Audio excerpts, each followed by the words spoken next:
Olá, pessoal. Então, vamos dar aqui continuidade à nossa aula.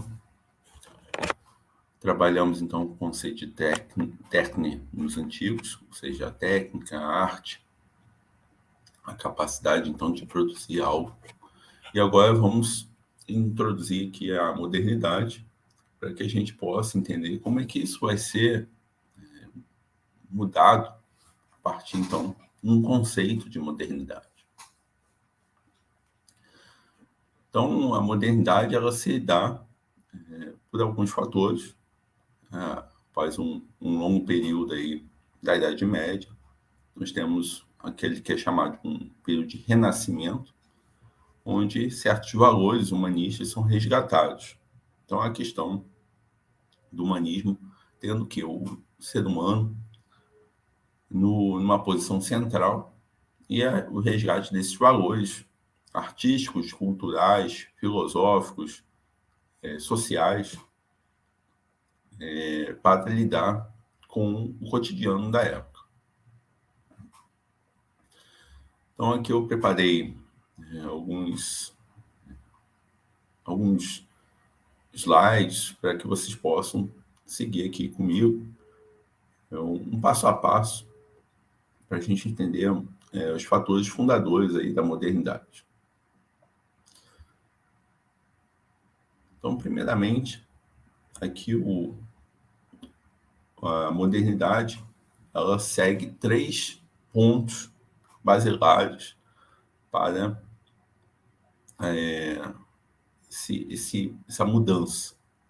Então, o primeiro deles é o método científico. O método científico aqui é uma mudança do modo de se entender e de se fazer ciência.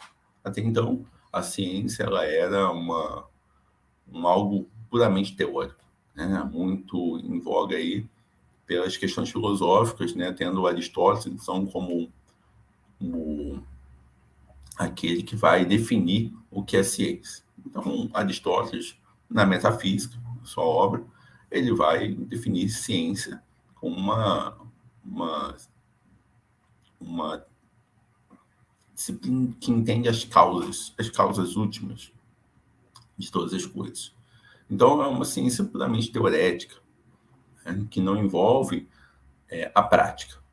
Então, isso vai começar a mudar aí no início do século XVI, onde nós temos uma mudança de paradigma de como se fazer ciência. Ciência, então, ela passa a ter um método experimental, um método prático de aplicação de teorias. Então, não se especula somente com um viés teórico, mas se tenta aplicar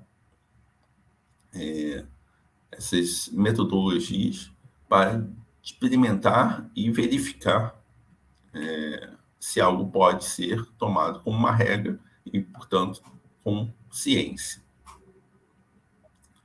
Então, aqui nós temos aí a imagem, a imagem do Copérnico. Copérnico, então, que desenvolveu o método heliocêntrico. Então, se antes os valores eram valores que envolviam pensar a Terra no centro e tudo girar ao redor da Terra, Copérnico, então, vai supor que, na verdade, o que há é o Sol no centro e todos os outros astros giram ao redor do Sol.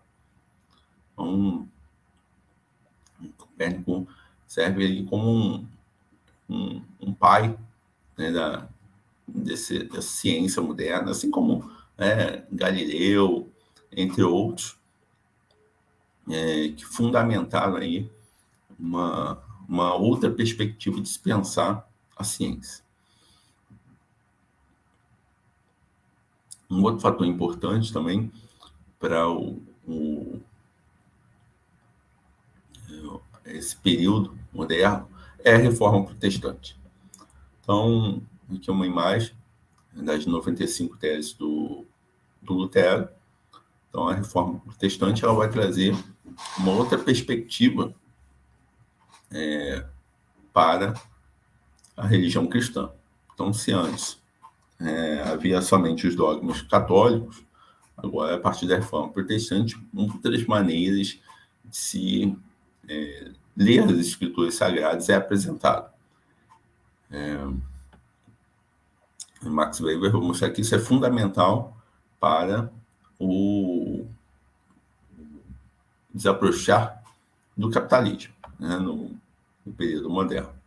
A reforma protestante ela muda alguns paradigmas éticos que são diferentes, então, da maneira como os católicos enxergam a questão, por exemplo, do dinheiro, né, dos juros sobre o capital e do modo de se tomar o trabalho. Isso vai ser, então, uma modificação nos paradigmas, então, da economia, da sociedade moderna. E, por fim, o terceiro fator é a descoberta do Novo Mundo, ou seja, da América. Podemos ver aí na imagem a retratação do Américo Vespúcio descobrindo a América. Né? A América aí retratada como uma mulher que estava numa rede deitada e, de repente, ela é descoberta por um viajante estrangeiro que chega às suas terras. Né? Novo mundo aqui, que obviamente não se chamava América. Então, um outro mundo, um outro paradigma, né? Uma mudança, então, de você ver o mundo até então centrado na Europa. Né? A Europa como centro, né? Os europeus, então, tomando a Europa como aquilo que há de mais correto a ser verificado. E quando se descobre um mundo diferente, pessoas diferentes, com outros hábitos, cores diferentes, com uma terra cheia de animais desconhecidos, ainda com muitas florestas, né? Se pensa a princípio a descoberta aí de um elo perdido, né? do paraíso, né? Paraíso aí de Adão e Eva. Então, se começa a tentar entender esse lugar com alguma curiosidade, né? Para alguns, esses novos humanos que se está conhecendo, eles devem ser civilizados, né? Ou seja, é uma tentativa de um processo civilizatório para que eles mudem o hábito deles e passam a agir de acordo com o europeu, ou seja, na maneira de se vestir, porque andavam, a maioria, pelado, nos modos como devem agir, né? Questões de religião, daí o trabalho da catequização dessas etnias, várias diferentes, né? Que comumente nós generalizamos chamando de índios, né? Mas que nada mais é do que uma generalização para dizer, para se referir a povos, vários povos diferentes que habitavam a região. Então, há inevitavelmente essa troca entre o colonizador e o colonizado, e aí a questão das diferenças, das disputas pelo poder nessas terras. Então, enquanto os indígenas entendiam a terra como um sentido mais coletivo, dos quais ninguém tinha a real posse da terra, os colonizadores, quando chegaram a essas terras, queriam tomar posse de tudo e extrair as suas riquezas e utilizar a mão de obra desses indivíduos para um benefício próprio. a descoberta, então, do Novo Mundo vai suscitar muitas discussões dentro da Europa, né, de que tipo de homens seriam esses, seriam seres diabólicos, perversos, sem alma, ou seriam um retrato do bom selvagem, né, de um elo perdido, como eu comentei, do paraíso. Então, isso suscitou uma discussão sobre o conceito de natureza humana. É tão importante aí, conceitualmente falando, para os modernos, entender o que é de fato natureza humana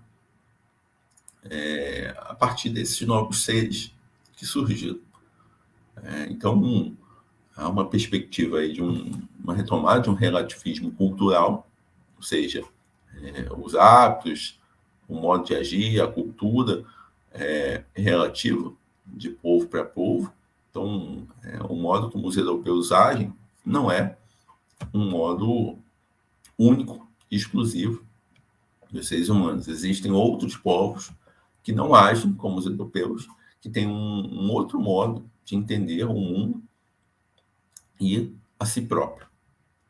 Então, há uma discussão filosófica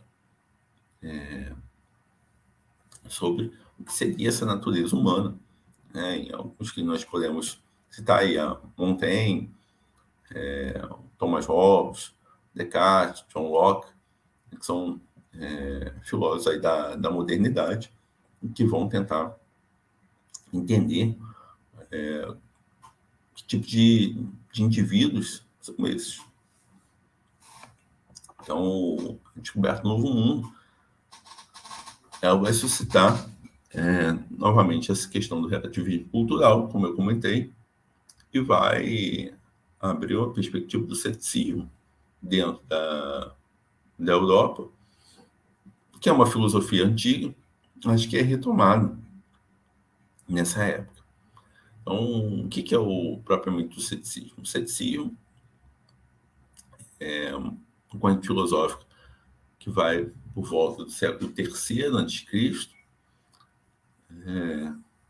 e defendida aí por Pirro de Elis, a princípio, que vai entender que tudo deve ser investigado. Então, ceticismo, né, a palavra do grego skepsis, quer dizer investigação. E investigar é uma questão fundamental, entender que a verdade não é algo absoluto. Então, o que o cético faz? Ele faz uma espécie de balança. Então, de um lado, ele tem afirmações, posições positivas a um determinado assunto, e do outro lado, ele tem negações ou perspectivas negativas a um determinado assunto. O que o cético faz? Ele coloca isso numa balança e deixa que se tome como iguais, para entender que não há considerações suficientes nem de um lado nem de um outro. E, portanto, o cético ele suspende o juízo sobre determinados assuntos em que nós não podemos encontrar verdade. É um assunto bastante discutido, por exemplo, a questão da existência ou não de Deus. Um cético, como ele agiria? Ele pegaria as afirmações daqueles que acreditam na existência de Deus e as negativas daqueles que não acreditam na existência de Deus, e fariam, então, uma balança, mostrando que tanto os argumentos a favor quanto os argumentos contra, eles não são suficientes para nos dar uma verdade, nos dar um dado concreto, e, portanto, a confirmação da existência ou não de Deus. Então, portanto, o cético ele suspende o juízo sobre esse assunto e não trata sobre ele. Então, a suspensão do juízo é justamente esse não tratar sobre determinados assuntos, porque não podemos atingir a verdade sobre eles. Muito bem. Isso, então, vai estar em voga no momento do filósofo que nós vamos tratar agora, que é o René Descartes. O Descartes, então, Então, a pequena biografia do Descartes é um filósofo francês que viveu aí no século XVII e que vai ser, dentro da filosofia, um dos precursores do período moderno. Então, aqui, imagem de Descartes. O Descartes, ele é esse filósofo que vai tentar, então, encontrar um fundamento para a verdade. Porque se não tivermos certezas sobre as coisas, a ciência ela se faz impossível. E a ciência, dentro do pensamento moderno europeu, ela é aquela que leva a verdade sobre as coisas. Então, a questão que norteia aqui o pensamento de Descartes é como eu posso conhecer algo com certeza, né? Como é que eu posso ter certeza sobre o conhecimento de algo? Então, é uma questão, de certa maneira, epistemológica, porque é o quê? Qual é o meu modo de conhecer as coisas que existem no mundo? Então, qual é a minha capacidade de conhecer com certeza as coisas que há no mundo? Então, os objetos que me cercam, eles teriam uma verdade sobre eles, e para que eu possa conhecer essa verdade, eu preciso ter clareza sobre o conhecimento dessas coisas. Então, essa questão vai ser a questão de Descartes. E ele vai partir, primeiramente, de argumentos céticos, para depois se contrapor ao ceticismo. Então, a obra que nós vamos aqui analisar é as Meditações. Em referência das Meditações. E o Descartes, então, vai abrir a sua primeira meditação com os argumentos básicos céticos. Então, o primeiro argumento, Descartes, é o argumento dos sentidos. Pergunta, como eu venho conhecer primeiramente as coisas? Na maioria das vezes, a resposta que nós temos é através dos sentidos, através da experiência que eu tenho com o mundo. Então, o mundo sensível, ele me fornece experiências dos quais eu vou, então, ganhando conhecimento. Então, pelo sentido da visão, pelo tato, pela audição, pelo olfato, pelo paladar, eu vou experimentando as coisas do mundo. A questão do Descartes é: eu posso ter garantia da verdade pelos sentidos? Ou, reformulando a questão, o sentido já me enganaram alguma vez? Porque o Descartes ele vai partir do seguinte axioma: se me enganou uma vez, então é falso. Então ele vai ser bem radical com relação a esse axioma, porque ele está em busca da verdade. Então, os sentidos, eles já me enganaram alguma vez? Ou seja, quando você já olhou para algum lugar, você já viu algo diferente, pensou que era uma pessoa e é da outra, ou uma coisa e é da outra, ou você já se enganou no que você ouviu, ou se enganou sobre um cheiro, um gosto. Então, essas são perguntas que possivelmente a resposta será: sim, já fui enganado, os sentidos já me enganaram. Claro que eu já olhei para alguma coisa, pensei que era outra, não consegui identificar com clareza um cheiro, algo somente com tato, né? No escuro, eu tatei alguma coisa e erro sobre o que é esse objeto. Então, os sentidos eles podem me enganar. Então, não tem como confiar nos sentidos como aqueles que podem me fornecer uma verdade sobre as coisas do mundo. Então, o que o Descartes faz? Ele coloca em dúvida a sensibilidade, ele coloca em dúvida os sentidos como um acesso à verdade sobre as coisas. Então, ele vai excluir os sentidos como capazes de nos fornecer alguma verdade. O segundo argumento é um argumento bastante conhecido aí dentro da filosofia, mas do qual nós vamos tratar agora, que é o argumento do sonho. O que é o argumento do sonho? O argumento do sonho é, Descartes vai dizer, bom, eu não posso confiar nos sentidos, mas é certo que este mundo que está diante de mim, ele é real. Ou seja, os objetos que nele está, que eu estou num quarto, que eu estou fazendo certas atividades, tudo isso é real. Então, Descartes vai levantar a hipótese. Mas, no momento em que eu sonho, ou seja, que eu durmo, eu sonho, e durante o sonho, as imagens que eu recebo durante o sonho me parecem reais. Eu me sinto convencido pelo sonho. E depois, quando acordo, descubro que não é verdade aquilo que eu sonhei. Então, se no momento em que eu sonho, eu acredito no sonho, o que me diz que nesse momento agora eu não estou sonhando? O que garante isso?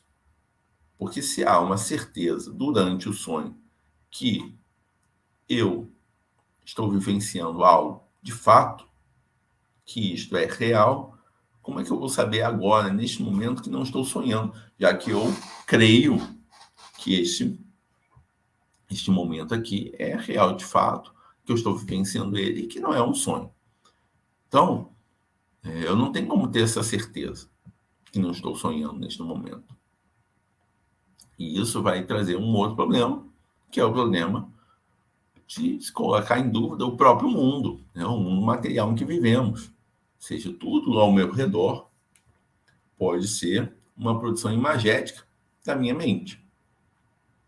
Então, diante disso, eu não posso ter certeza de nada ao meu redor e nem mesmo do meu próprio corpo. O meu corpo, ele se torna algo estranho, que eu não sei se ele realmente é assim, como eu vejo, porque ele pode ser apenas um sonho, uma produção de imagens da minha mente. Então, eu coloco em dúvida o mundo material, toda a materialidade, e suspendo, então, a existência do mundo. Mas Descartes vai ainda pensar sobre a questão da matemática. Ou seja, a matemática, ela me parece dar certas garantias que eu tenho independente do mundo. Ou seja, que eu possa fazer operações matemáticas ou que eu possa pensar objetos da matemática fora do mundo. Por exemplo, eu posso pensar aqui agora um quadrado, porque eu sei que um quadrado é uma imagem, uma figura de 4 lados iguais. Um retângulo, ou um círculo, ou um triângulo, ou qualquer outra figura da matemática. Eu posso vir a pensar sobre isso, independente de eu ter um triângulo, um círculo, um quadrado diante de mim. Eu não preciso ter o objeto para saber como é este objeto matematicamente falando. Assim como as operações, 1 mais 1 igual a 2, 2 mais 2 igual a 4, todas essas operações eu posso fazê-las independente do mundo, independente de eu ter objetos para somar, ou diminuir, ou multiplicar, ou dividir. Eu posso fazer essas operações puramente pela minha mente. Correto? Portanto, o ponto é, a matemática me parece algo concreto, real, no qual eu posso confiar. E aí vem o argumento, o terceiro argumento, que é o argumento do gênio maligno. O que é o argumento do gênio maligno? Descartes vai supor um ser mais poderoso do que eu e que é capaz, então, de agir sobre mim, independente da minha vontade. E ele age, então, sobre o meu pensamento. E toda vez que eu penso algo, ele me dá o falso. Eu penso um triângulo, ele me dá uma outra imagem que não é o triângulo. Eu penso uma soma, ele me dá o resultado errado. Ou seja, ele sempre me engana. A função do gênio maligno é me enganar. Então, vamos ter certeza que os objetos da matemática são reais, são verdadeiros, se eu estou sendo enganado por essa entidade maior, que é o gênio maligno. Dessa maneira, Descartes coloca em dúvida os objetos da matemática e percebe que tudo, então, no mundo é colocado em dúvida. Ele coloca a dúvida da sensibilidade, a dúvida do mundo material, a dúvida dos objetos matemáticos. E parece que não sobra nada. E o Descartes, ele, portanto, vai suspender o juízo. Então, a suspensão do juízo se dá, num primeiro momento, para entender o que seria esse argumento cético levado ao extremo, como Descartes faz. Então, ele utiliza o argumento dos céticos de uma maneira absoluta, colocando tudo em dúvida. Na segunda meditação, o Descartes ele vai retomar essa discussão e vai perceber que há uma relação entre a dúvida e o pensamento. Então, essa relação entre a dúvida e o pensamento me faz o quê? A dúvida é algo que está em mim. A dúvida é uma forma de pensar. Portanto, é certo que eu penso. Essa é a primeira questão. E como sou eu que penso, eu sou um sujeito pensante. E se é certo que eu que penso, decorre-se logicamente disso que eu existo, que eu sou, que há algo em mim que permanece independente de toda dúvida que eu possa ter durante o mundo. Ou seja, que há um pensamento, que eu sou o sujeito pensante deste pensamento, e que, portanto, eu existo, mesmo que essa existência seja apenas como um pensamento. Então, a primeira certeza que o Descartes consegue é o eu penso. O eu penso é a primeira certeza. Ou seja, a questão do cogito. O cogito, então, em latim, é pensar. Então, o ego cogito, eu penso. Ego cogito, ergo sum. Eu penso, logo sou. Eu penso, logo existo. Então, essa relação que se faz entre o pensar e o ser. O Descartes, então, ele vai entender isso como a primeira certeza que eu posso ter. Independente da existência do mundo, independente de toda a sensibilidade, independente de eu estar sendo enganado ou não por uma entidade superior, como o gênio maligno, independente de tudo isso, é certo que o pensamento é meu. E se é um pensamento verdadeiro ou falso, isso não faz diferença. O pensamento continua sendo meu. Então, por mais que eu possa estar enganado sobre o que eu penso, eu continuo pensando. Então, eu penso é a primeira certeza. O sujeito pensante, né? O Descartes, então, ele vai ser o filósofo que vai abrir a subjetividade dentro da modernidade. Ou seja, é o eu subjetivo que é algo pelo seu próprio pensar. Então, o que o Descartes vai dizer? Eu não tenho certeza se tem um corpo, mas eu tenho certeza que sou pensamento. Então, a primeira certeza é essa certeza de que o pensamento é o que há de mais próximo de mim e não a sensibilidade. O pensamento é o primeiro contato que eu tenho com o mundo. E se há um mundo externo a mim, que o Descartes ainda não sabe, ou seja, há uma incerteza sobre isso, se há um mundo externo a mim, esse mundo só pode ser conhecido pelo meu pensamento. Então, essa relação direta que há entre o eu, o sujeito, e o pensamento, formando o sujeito pensante, é uma relação indireta com o mundo, ou seja, o mundo eu só posso ter um contato com ele a partir do meu pensamento. Então, o pensamento se torna este meio para o conhecer o mundo. Entanto, eu tenho um problema para ter alguma certeza sobre as coisas. No momento, esse problema ele é uma hipótese filosófica levantada aí na primeira meditação, do qual agora Descartes tem que derrubar, inevitavelmente. Ou seja, ele não tem mais como escapar dessa hipótese. Ele não pode simplesmente falar que postular a existência do gene maligno e depois falar, não, agora não quero mais isso. Agora ele tem que derrubar, por argumentos, a existência do gene maligno. E como é que o gene maligno, então, eu posso comprovar que ele não existe? Se eu comprovar que existe um ser mais poderoso do que ele. Que ser seria este? Então, é a questão da existência de Deus.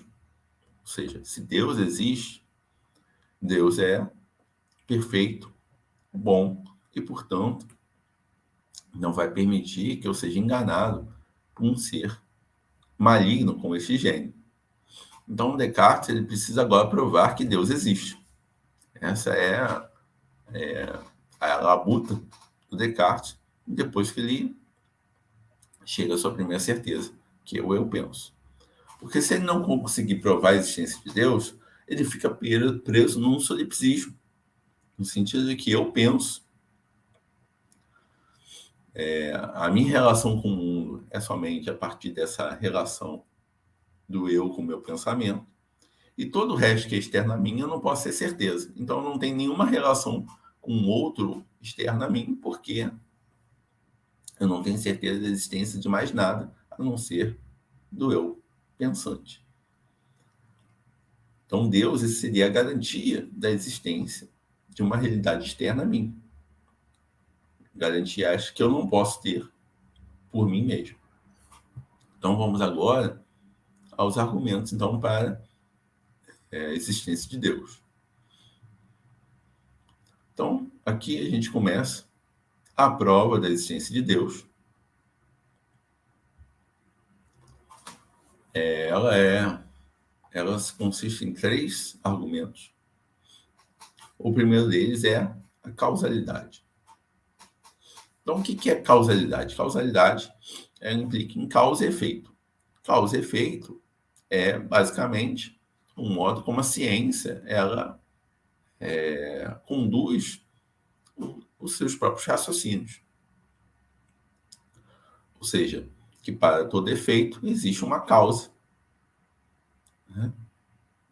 Então, o choque entre uma bola e outra, né? Uma bola bate na outra e essa outra anda a partir desse choque.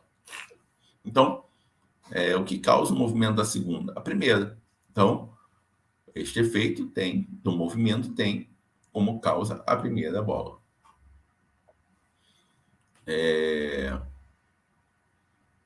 Então, vamos pensar agora como é que ele entende essa questão da causa e efeito. Descartes vai dizer que toda causa ela é igual ou superior ao seu efeito. Exemplo básico: a luz do sol.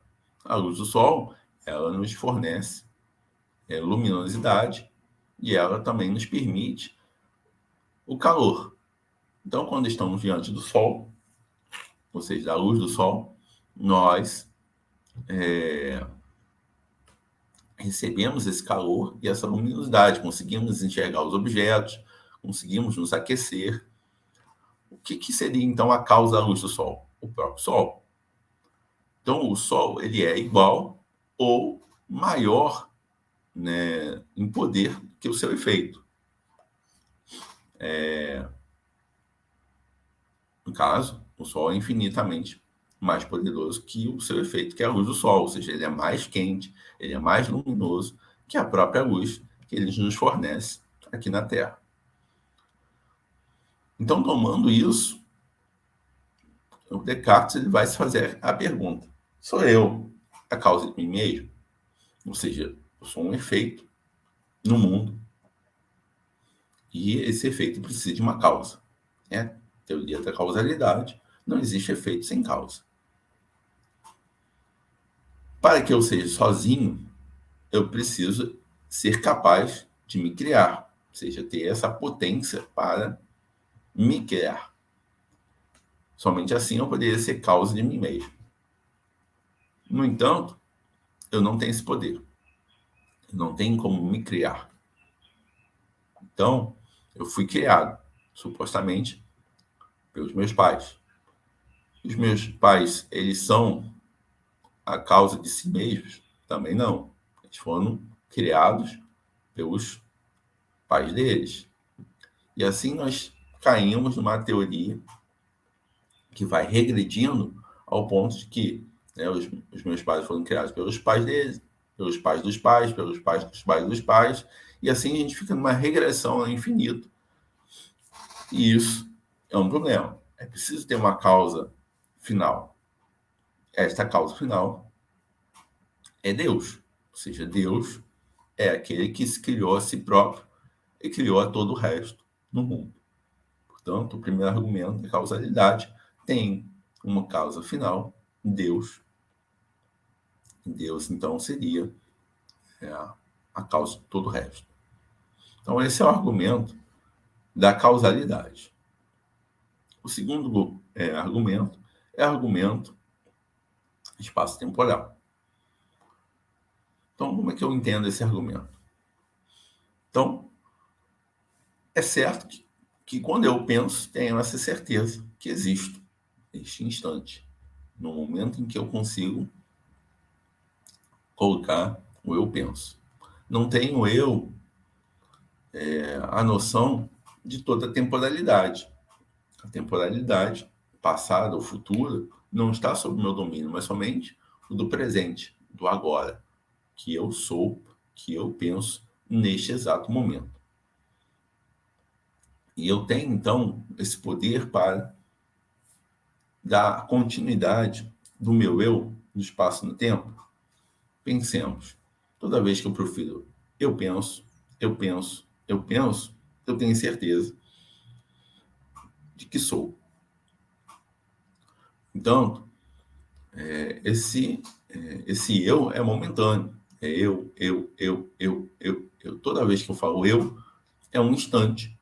E esse instante, ele logo vira passado e deixa de estar no presente. Muito bem. Que garantia eu tenho de que o eu passado é o mesmo eu agora?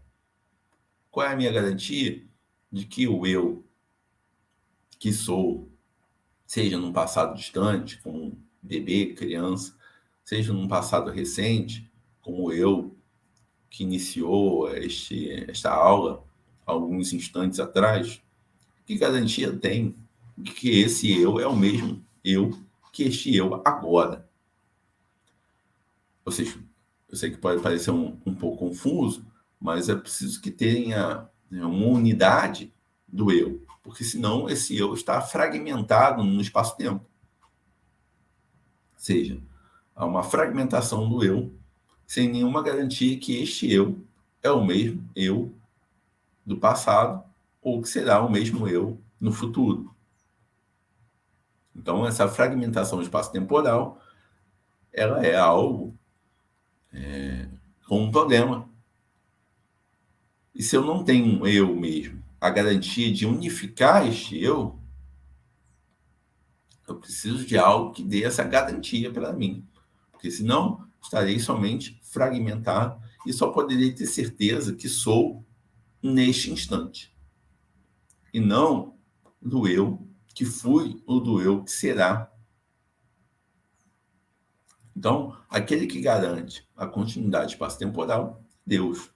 Deus permite que eu possa afirmar que este eu de agora é o mesmo eu de antes e será o mesmo eu no futuro. Ou seja, essa unificação, essa unidade, essa identidade do que sou. Então, isso é muito caro ao Descartes, a noção de unidade, de identidade. E o eu, ele só pode ser tomado assim, se eu tiver aquele que permita que isso seja possível. Somente Deus, então, pode garantir a minha continuidade no espaço-tempo. O terceiro argumento é o argumento ontológico. Então, vamos analisar aqui esse argumento.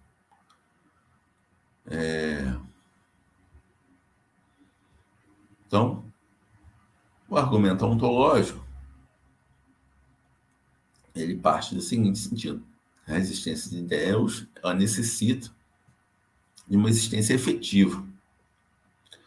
Então, qual é o ponto aqui do Descartes? Tem algumas ideias que estão em mim. Então, uma ideia de bondade, uma ideia de perfeição, uma ideia de onipresença, uma ideia de onisciência, uma ideia de onipotência, uma ideia de infinito. São ideias que nasceram comigo, a dizer Descartes. São ideias que estão comigo desde o princípio. E, portanto, são ideias inatas, ou seja, que foram geradas de dentro de mim. Como efeitos em mim, essas ideias precisam de uma causa. Então, seria eu a causa da bondade? Seria eu a causa da perfeição? Seria eu a causa da onipresença, da onisciência, da onipotência, do infinito? Ou seja, sou eu sumo bom? Não. Sou eu perfeito? Não. Sou eu onipresente? Ou seja, estou em todo lugar? Não. Sou eu onisciente? Ou seja, sei tudo? Não. Sou onipotente, então tenho poder? Também não. Sou infinito, ou seja, tenho tamanha grandeza para que esteja em tudo quanto é lugar, universo? Também não. Mas, no entanto, essas ideias estão em mim. Qual seria a origem dessas ideias? Qual seria a causa dessas ideias que estão como efeito em mim? Se não sou eu a causa, é preciso que essa causa seja outra. Então, como é que a ideia de Deus é retratada? Deus é retratado como sumo bom, perfeito, onipresente, onisciente, onipotente, infinito.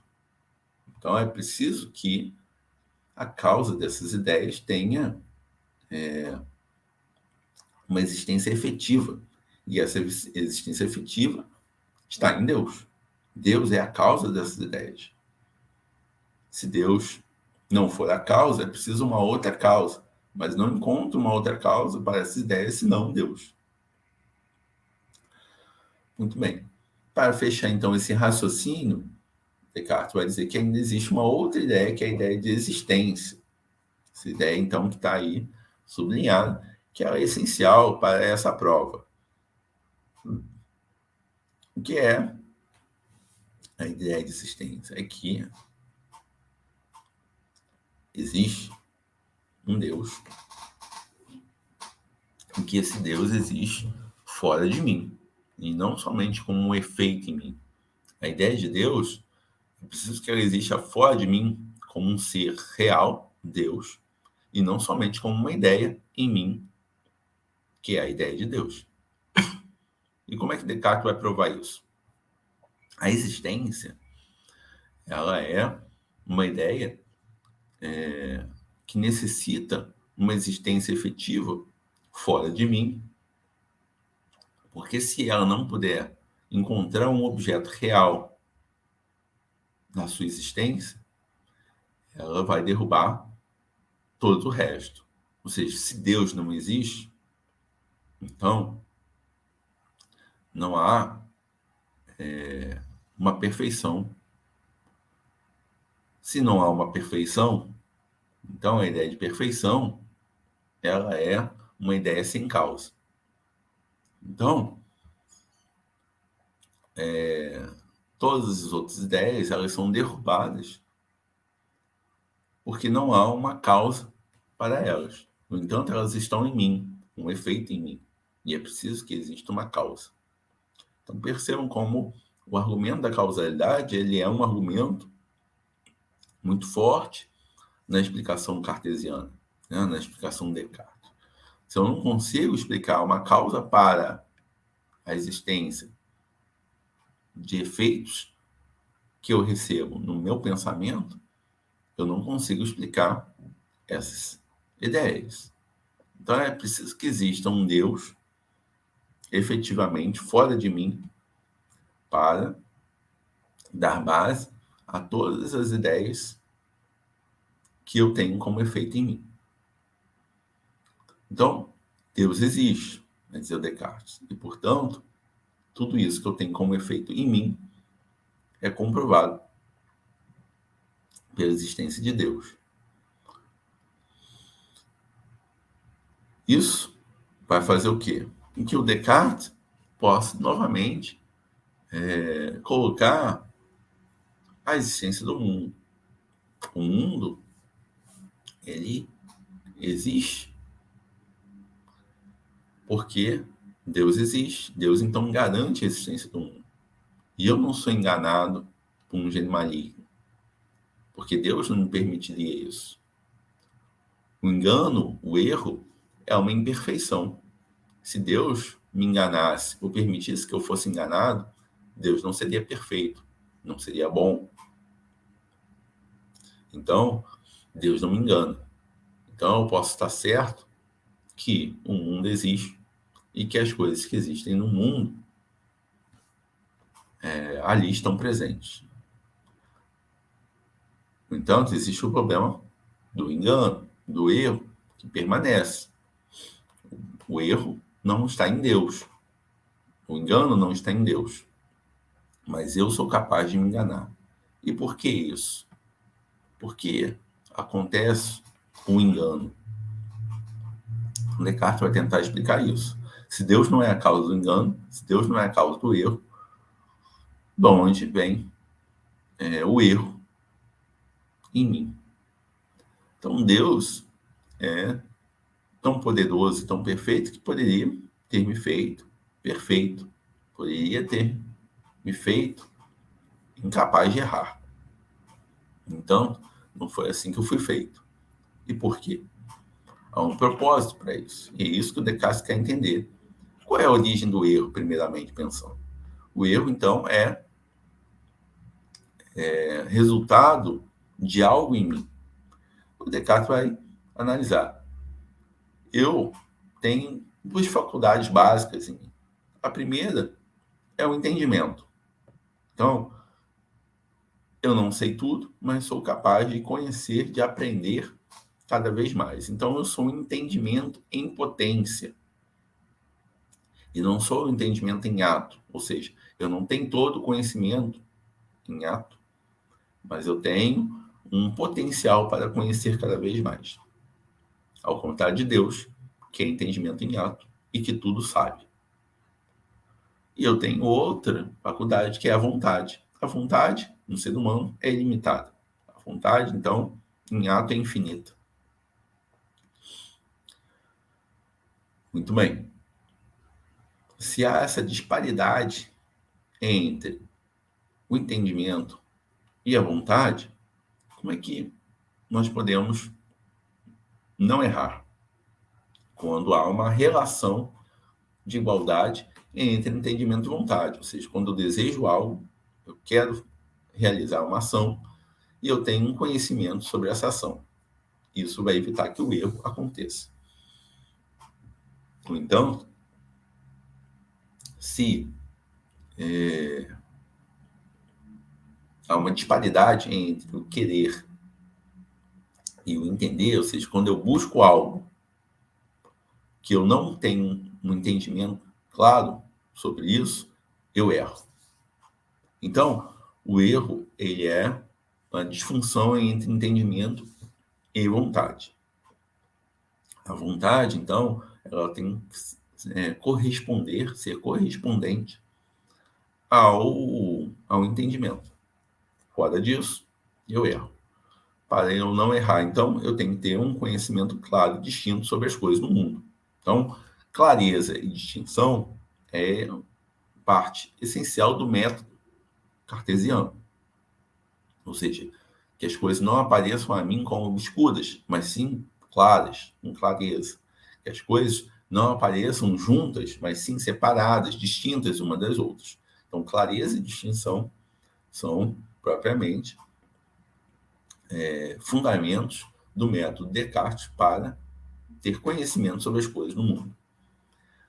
O mundo, então, que o Descartes vai resgatar é um mundo diferente. É um mundo em que é afastado o obscuro, é um mundo em que é afastado tudo que aparece como imperfeito. E, portanto, esse mundo, então, que eu devo conhecer, a maneira como eu devo conhecer, é a partir desse método, que me permite ter clareza e distinção sobre o mundo. Então, agora, eu trouxe aqui um trechinho do Discurso do Método, uma outra obra do Descartes, para a gente entender que mundo é esse que o Descartes fala. Então, vou ler com vocês esse trecho. Então, diz o Descartes, no Discurso do Método, essa é a quinta parte, é o sexto parágrafo. Isso porque depois nada mais precisa dizer para explicar o movimento do coração, salvo que, quando as suas concavidades não são cheias de sangue, este corre necessariamente da veia cava para a concavidade direita e da artéria venosa para a esquerda, já que esses dois vasos se acham sempre cheios e que suas aberturas voltadas para o coração não podem, então, ser tapadas, mas tão logo tenham entrado assim 2 gotas de sangue, uma em cada concavidade. Estas gotas, que só podem ser muito grossas, porque as aberturas por onde penetram são muito largas, e os vasos de onde provém muito cheios de sangue, rarefazem-se e dilatam-se por causa do calor que aí encontram.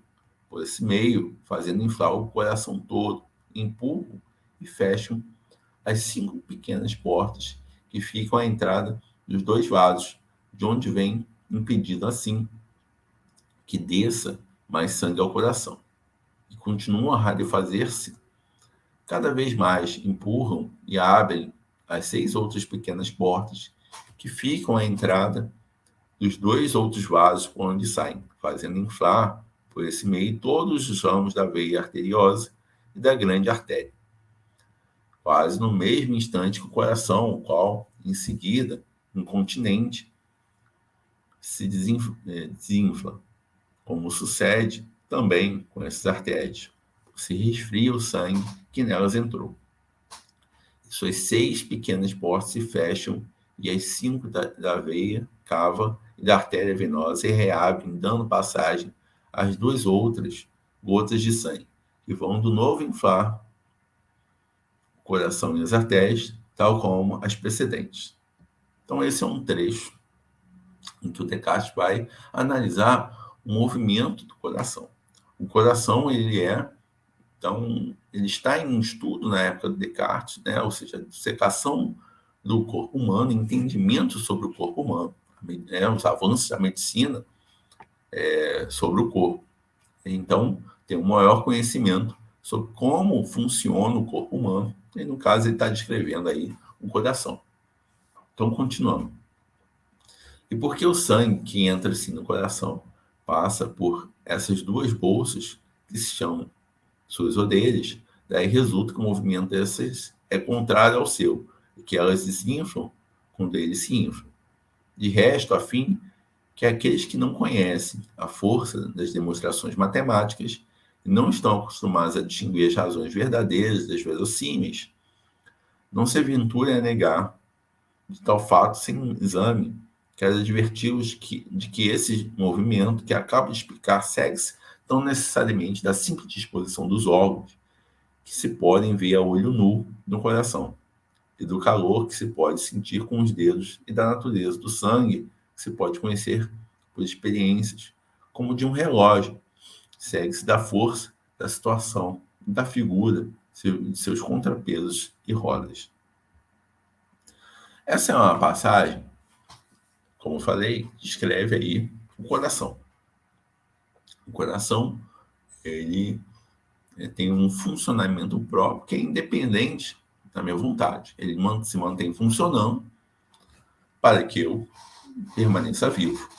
Se ele parar de funcionar, eu morro. Então, um dos fatores que me mantém vivo é o próprio funcionamento do coração, né? Seja porque ele permite que o meu sangue vá várias partes do meu corpo e oxigene todas essas partes, para que eu consiga manter as minhas funções vitais. No final, o Descartes vai falar de demonstrações matemáticas para o entendimento disso. E vai fazer uma analogia com um relógio. Ou seja, o relógio esse relógio, então, mecânico, ele é um avanço da modernidade. A modernidade construiu o relógio, e o relógio, então, é essa máquina, esse autômato tão fantástico da sua época. Ou seja, ser capaz de algo que funciona de maneira independente, através de cordas, de molas, de engrenagens, e que mede o tempo. É um objeto fantástico. Um objeto que faz com que os modernos, né, tomem esse objeto como algo maravilhoso. E o que se faz aqui é uma analogia entre o coração, o funcionamento do coração ininterrupto, e o relógio como um autômato. Um autômato é aquele que tem, né, uma certa independência para o seu movimento. Então, o relógio, ou seja, o entendimento da mecânica do relógio, uma criação humana, permite aí, por analogia, o entendimento do coração. O coração, então, é comparado a um relógio.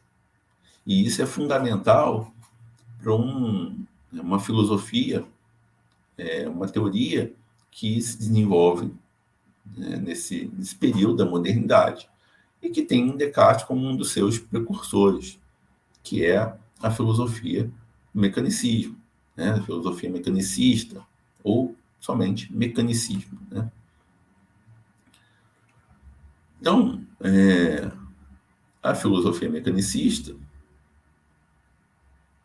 ela tem 3 pressupostos básicos. Nós vamos conversar aqui sobre isso. O primeiro é a analogia com a máquina.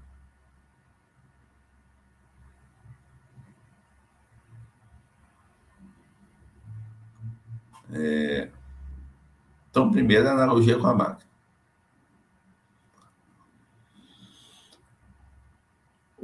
O segundo é tomar a natureza, o pensamento da natureza em termos mecânicos. E o terceiro, a explicação do mundo pela matemática. Então, vamos entender esses pontos. A analogia com a máquina é propriamente como nós demonstramos aí pela leitura do discurso do método, essa passagem do discurso do método. O coração, ele é como uma máquina, né? Uma máquina natural que funciona pelos seus próprios engrenagens, molas, etc. Tal como o relógio, que é uma máquina construída pelo homem e que funciona perfeitamente. Diante disso, o que o Descartes vai fazer? Ele vai olhar para a natureza e entender toda a natureza por termos mecânicos, ou seja, pelo movimento. A natureza é como uma grande máquina, vai entender o Descartes. Uma máquina que funciona nos seus próprios desígnios. E para que eu conheça, então, a natureza, basta que eu conheça as leis mecânicas, que eu vou, então, conhecer a totalidade da natureza. Então, a natureza, ela se torna uma grande máquina. E isso é um modo de explicar o que é a natureza. O Descartes, inclusive, vai usar nas meditações um exemplo, que é o exemplo de tomar os animais como máquinas, né? Ele entendia que todos os animais, sem exceção, são somente seres corpóreos que não têm pensamento. O pensamento é algo puramente humano. E em Deus, né? Então, a diferença, então, dos seres humanos para todos os outros animais é que os seres humanos têm pensamento. Os demais animais não têm pensamento, eles são somente corpo. Eles têm um corpo que funciona pelas leis mecânicas, por isso funcionam. Eles não têm vontade própria, pensamento, desenvolvimento próprio. Eles foram programados para agirem de tal maneira. Então, nesse ponto, um cachorro age como um cachorro porque foi programado para ser cachorro. Um gato também programado para ser gato. E todos os outros animais foram programados para serem que são. O ser humano, ao contrário, como nós discutimos, ele é capaz de tomar decisões que levam ao certo ou ao errado, à verdade ou à falsidade. Isso é liberdade. Então, o ser humano ele tem o livre-arbítrio para escolher como agir. Então, essa é uma das capacidades que o pensamento nos dá. Outra é a questão do entendimento, ou seja, entender o mundo com clareza e distinção, que os outros animais não têm. E aí ele vai fazer, então, uma relação. Se eu pego qualquer animal no mundo, ele vai usar o exemplo do macaco. Pego o macaco e construo um macaco mecânico. Revisto esse macaco com tudo que um macaco tem. Carne, pele, etc. E depois programo esse macaco para ser macaco. Agir como macaco. E largo ele na natureza. Depois de um determinado tempo, esse macaco mecânico ele vai se perder entre os outros macacos e vai começar a agir como um macaco normal. E eu não vou mais conseguir distinguir qual é o macaco real, qual é o macaco mecânico, né? Qual é o macaco natural, podemos dizer assim, o macaco mecânico, máquina. Porque ele age e ele foi programado para agir como um macaco. Então, nesse sentido, eu poderia fazer isso com qualquer outro animal. No entanto, se eu pego um ser humano e faço o mesmo, revisto ele com carne, sangue, com ossos, com pele, deixo ele como corpo igual a um outro ser humano. E programo ele para agir como ser humano. Só que os seres humanos não são programados, vai dizer o Descartes. E logo, esse homem-máquina vai começar a agir de maneira equivocada, ao ponto de eu saber qual é o verdadeiro homem, qual é o robô, no caso. Então, não há como programar uma máquina para ser um humano. Portanto, não há como existir uma máquina capaz de reproduzir o pensamento humano. O pensamento é próprio dos seres humanos e não há como reproduzir isso pela máquina. Essa é a crença, então, do Descartes. Uma crença que nós podemos colocar em discussão pela inteligência artificial, ou seja, todo esse avanço da inteligência artificial, todo esse avanço tecnológico, ele tem um propósito de reproduzir, em alguns casos, o pensamento humano, ou seja, a capacidade humana de pensar, de tomar decisões, de agir por conta própria, de ter uma consciência, né, que é propriamente o ponto do Descartes, ou seja, o eu penso é a consciência de si. Eu tenho consciência que eu penso. Ou seja, eu poder falar eu penso é essa consciência de mim, né? Consciência de si, que cada um, como ser humano, é capaz de fazer, é capaz de tomar. Então, esse é o ponto de início de todo o resto, de todo o desenvolvimento do pensar.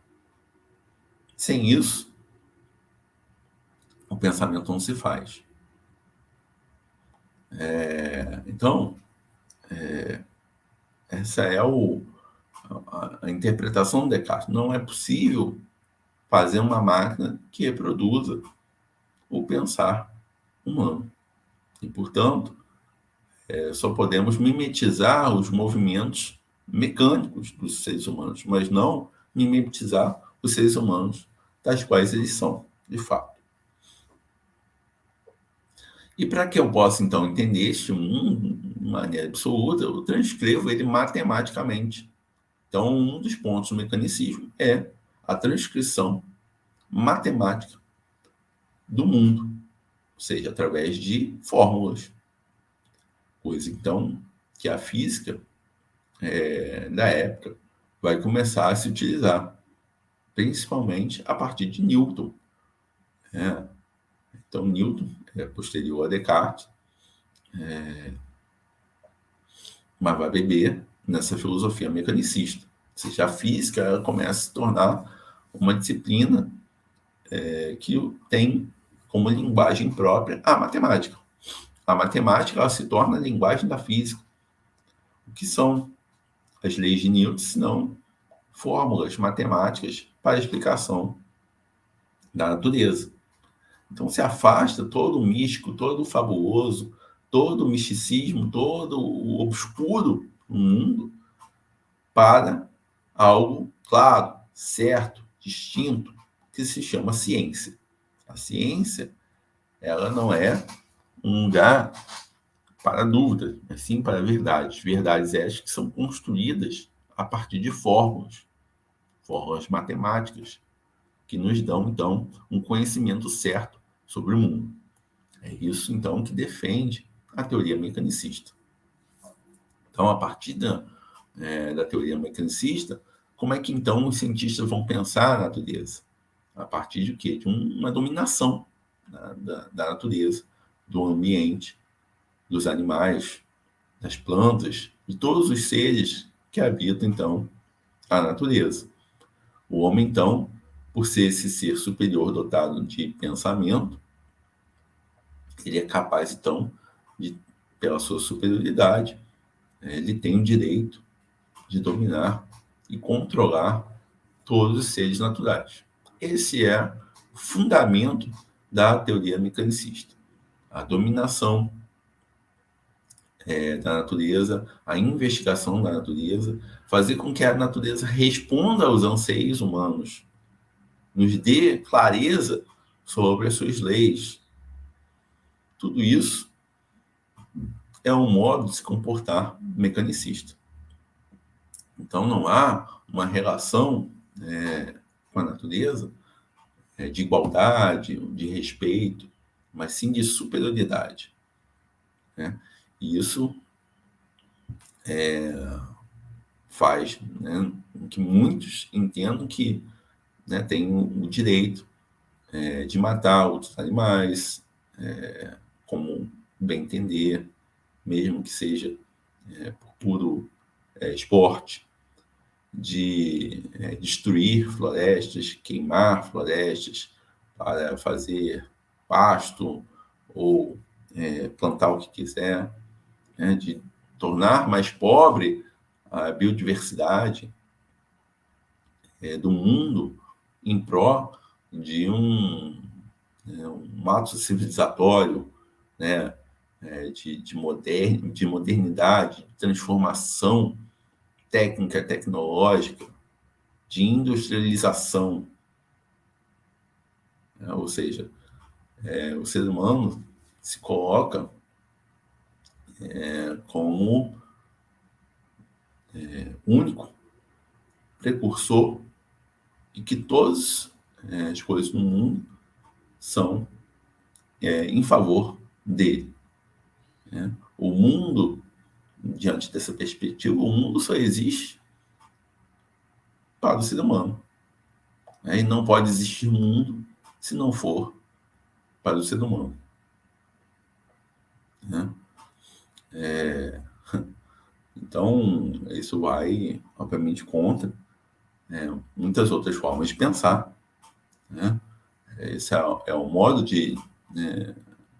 do pensamento próprio, do mecanicismo, né? E quem pensa assim tem esse viés mecanicista, entenda ele a filosofia mecanicista ou não, né? Isso independe, é uma relação estrutural, e vai muito ao contrário de outros pensamentos, como, por exemplo, o pensamento cínico, a filosofia cínica, né? Diógenes, o cínico, que procurava viver com o mínimo possível, e buscava sua autossuficiência, né? Dizia claramente, né, o mundo ele vai continuar existindo independente dos seres humanos. Os seres humanos, eles não têm nada diferente, especial para estar no mundo. E se um dia os seres humanos deixarem de existir, o mundo continuar existindo e continuar sendo o que sem os seres humanos. Então, uma perspectiva que não toma, né, os seres humanos como o centro de tudo, né, como a junção de um humanismo mais um mecanicismo, né, por mais que pareça contraditório, né, falar de um humanismo de um lado e de um mecanicismo por outro, são filosofias puramente complementares, né? O mecanicismo ele é uma continuidade do humanismo, né? Porque o humanismo é aquele que toma o homem no centro, o ser humano no centro, né? E tudo está ao redor, então, do ser humano, né? E o resto da natureza vive e age para o ser humano. Então, a filosofia mecanicista nada mais é do que um complemento desse pensamento, que toma e domina a natureza, que procura, então, ao explicar a natureza, possuir esta natureza para fazer com ela o que quiser. Então, a aula de hoje visava justamente um entendimento disso, né? Então, toda essa introdução à modernidade é para que nós pudéssemos compreender de que maneira a modernidade ela vai desenvolver um modo de pensar e de atuar que vai levar ao nosso modo de vida atual, né? O modo como nós vivemos hoje tem uma relação gritante com esse modo que foi desenvolvido aí no início da modernidade. Então, encerro esta aula deixando para vocês a reflexão sobre isso, que vocês possam, então, trazer aí contribuições sobre o que foi exposto aqui. Até mais.